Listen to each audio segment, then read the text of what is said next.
Welcome guys, today I will show you how to activate high performance mode on POCO F8 Pro.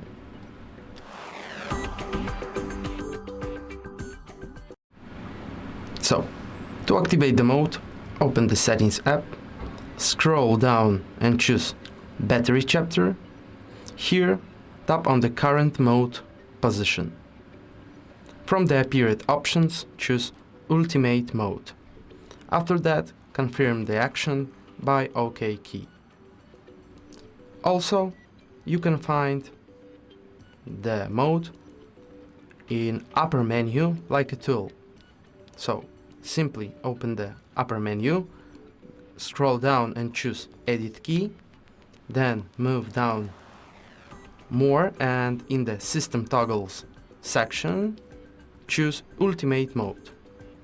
Then use this button to accept.